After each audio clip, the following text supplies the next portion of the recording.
Salut, prieteni! Sunt în Codri din Bahmut. 31 decembrie 2015 este astăzi. Vreau să vă povestesc ce s-a întâmplat frumos în viața mea în acest an.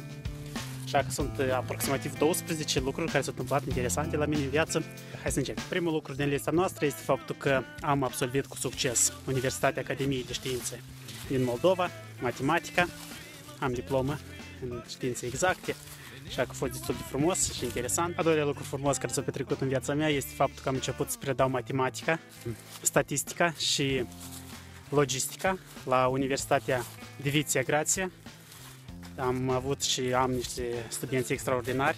Aceasta a fost o realizare destul de frumoasă pentru mine și mă bucur că am putut să ajung să pot preda la universitate.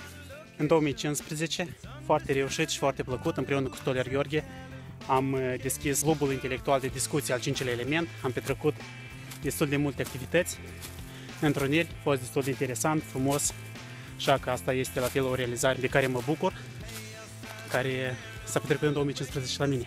Următoarea realizare frumoasă a fost că pe lângă clubul intelectual al 5-lea element am putut să organizez diferite conferințe, împreună la fel cu Stoler Gheorghe, sub numele Logos Group Company, care am înființat împreună cu Stoler Gheorghe. Am organizat conferințele date, a fost multă lume, a fost interesant, m-am dezvoltat destul de mult și am crescut în acest an 2015, așa că mulțumesc celor care au fost alături și au venit la conferințe și cei care ne-au ajutat. Un alt lucru frumos care s-a întâmplat în viața mea în acest an a fost faptul că mi-am crescut părul destul de mare până la umeri și l-am frezat pe data de 20 sau 19 noiembrie, nu mai țin minte. Însă a fost o experiență destul de frumoasă. M-am frezat, iată, vedeți cum este acum. Iată o realizare care s-a petrecut în viața mea. Un alt eveniment frumos care s-a petrecut în viața mea este faptul că am început să frecventez o nouă biserică în Chișinău, Biserica Providența, unde este pastor Steven. Frumos, interesant, cunoscuți. Un alt eveniment frumos care s-a petrecut în viața mea este că am călătorit în Iași.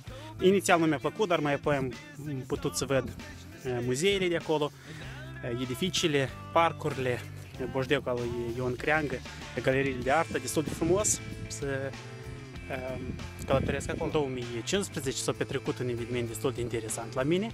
Am început să fac comerț online pe eBay și din neatenția mea, nu din alt motiv, am pierdut și am fost amăgit de $800. Nu e o veste bună, însă a fost un training destul de scump pentru mine. Așa că putem și acest lucru să îl punem în lista realizărilor din acest an. În acest an am avut ocazia să dau peste mai multe cărți interesante, traininguri și traineri interesanți pe internet. O școală din Moscova care am trecut-o, un curs destul de interesant. La fel am dat peste Robert Kiyosaki, de fapt de mai de mult am mai citit cărți de-a lui, am citit cărți de-a lui Bodo Schaefer, traininguri de-a lui, Igor Mann, marketolog din Rusia. Și acesta este un eveniment frumos care s-a petrecut în viața mea. În 2015 am făcut cunoștință cu o fată destul de elegantă, înțeleaptă, Diana Răileanu se numește. Am petrecut destul de mult timp cu ea, am vorbit mult, am învățat mult de la ea. Este înțeleaptă, puternică și mulțumesc lui Dumnezeu că am putut să fac cunoștință cu ea.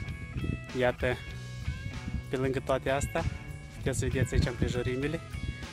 Acum sunt pe dealul Veverița și acolo în vale, poate din cauza soarelui nu cam se observă, dar este satul Bahmut, așa, e destul de frumos aici, după cum vedeți.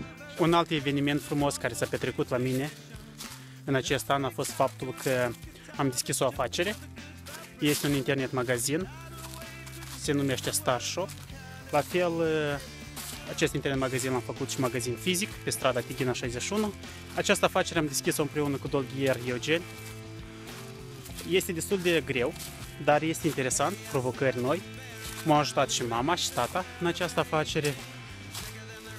Este o realizare care pe mine mă îmbărbatează, mă încurajează să merg înainte și poftiți să veniți în magazin. Apropo, vindem acolo genți, rucsacuri, accesorii, așa că welcome! Acestea au fost principalele evenimente care s-au petrecut în 2015 în viața mea.